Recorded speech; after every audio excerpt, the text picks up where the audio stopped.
Assalamualaikum warahmatullahi wabarakatuh guys.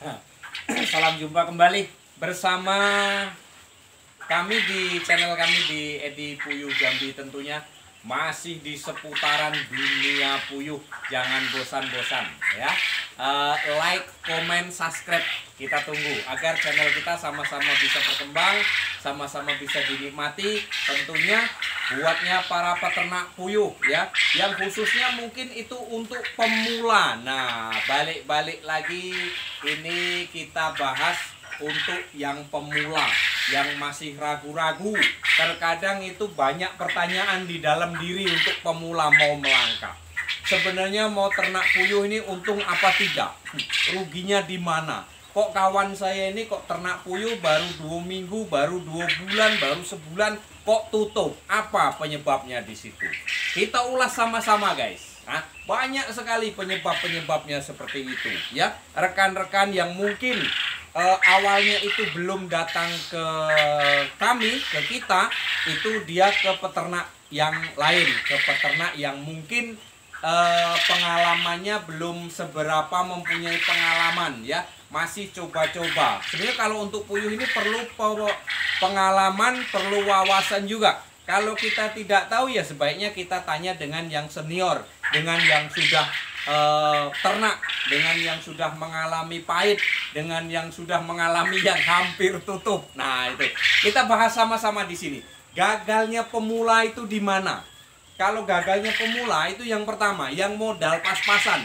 Ini yang sering kali dialami oleh rekan-rekan yang sering kali ngadu ke saya. Itu gagalnya yang pertama, itu biasanya kendalanya di bibit guys. Dia beli bibit, beli DOQ, dia DOQ-nya itu belum final stok, artinya belum FS. Dia belum tahu mana jantan, mana betina. Sehingganya dia memelihara itu selama 1 bulan. Nah, itu dalam 1 bulan itu masih belum bisa dibedakan ya. Sementara waktu sudah banyak pengeluaran pakan. Mana kalau di Jambi ini pakannya pakan murni ya. Kalau DOQ anakan itu, kalau kita menggunakan pakan yang proteinnya kurang, yaitu masa pertumbuhannya kurang. Terkadang masa pertumbuhan kurang, angka kematian pun banyak. Nah, dari situ, dari bibit yang pertama. Nah, bibit itu kalau bisa belilah yang sudah FS, yang sudah final stok. Artinya belilah jantan, belilah betina ya, jangan jantan, belilah betina. Terkadang orang juga bilang, puyuh itu kalau tidak ada jantan dia tidak bertelur. Enggak. Ya, tidak. Puyuh itu yang betina tidak ada jantan pun dia tetap bertelur. Kalaulah kita beli bibit DOQ-nya yang sudah tahu jantan, tahu betinanya, kita beli aja betina di pembibitan itu, terus kita besarkan ya. Kalau kita belum tahu jantan betinanya ya, kalau saran saya pribadi sih jangan dibeli. Karena apa? Beresiko. Resikonya di mana? Di modal ya. Biasanya di modal resikonya. Untuk membesarkan dia dan untuk membedakan jantan betina tunggu waktu 1 bulan. Kalau 21 hari biasanya sudah ada yang nampak jantan betinanya, tapi belum rata semuanya. Yang rata itu biasanya di umur 30 hari.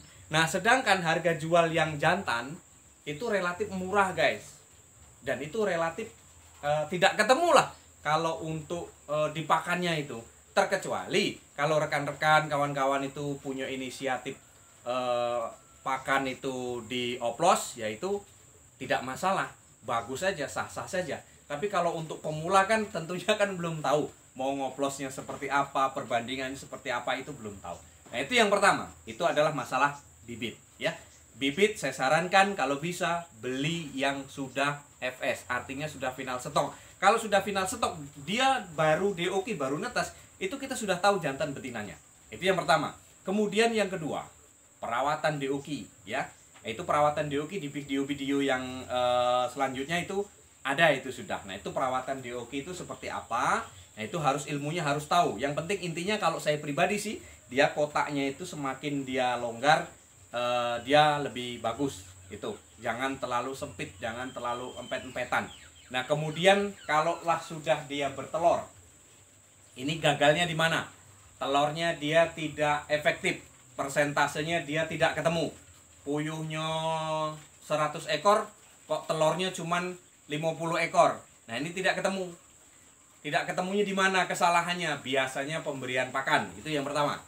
Terus yang kedua, pemberian pakan itu mungkin itu pakannya itu, ingat, kalau untuk puyuh itu pakannya adalah di atas 17% sampai 20%. Nah, itu betelor. Tapi kalau maksimal mau telurnya bagus, maksimal persentasenya bagus, itu 20%, ya. Mau 20% ke atas juga ya bagus, tapi ya jangan terlalu tinggi nian. Kalau terlalu tinggi nian ya harganya tetap beda gitu. Nah, itu. Nah, terus biasanya kalau untuk pemula, di mana dia bisa nggak stabil telurnya, kok makan terus, telurnya kok nggak stabil, hasil persentasenya kok nggak sesuai dengan pakan. Nah, itu biasanya permasalahannya itu di kandang, guys. Permasalahannya itu di kandang. Nah, kandang itu pun ada rumusnya. Rumusnya apa? Rumusnya, panjang ini kandang, ya. Ini panjang kandang dikali lebar ke belakang. Lebarnya dari sini ke belakang ruangan ini berapa? Terus dibagi 200. Hasilnya berapa? Itulah hasil populasi yang di dalam, yang sangat-sangat menentukan. Karena apa? Kalau puyuh terlalu sempit, dia tidak akan normal. Persentase telurnya dia tidak akan normal kalau dia sempit.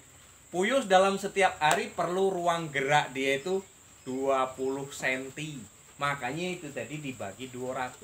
Dari panjang kandang, dari lebar kandang, itu dibagi 200. Nah, jadi seperti itu. Nah, terus pemberian pakan. Kalau saya pribadi, pengalaman saya, itu kita takar. Karena apa? Ya, kita matematika harus kita pakai kalau sudah di situ. Pakan kita takar. Seumpamanya di kandang ini isi 25. 25 dikali 22 gram atau 23 gram. Nah, itu nanti ketemunya berapa?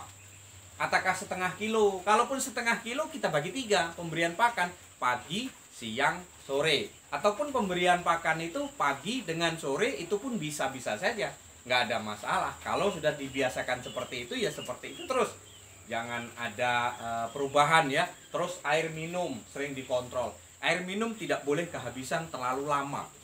Setengah hari kehabisan, 3 jam, 5 jam kehabisan, maka dia akan ngedrop dan telurnya tidak akan normal. Kemudian ventilasi udara kandang itu sangat-sangat menentukan.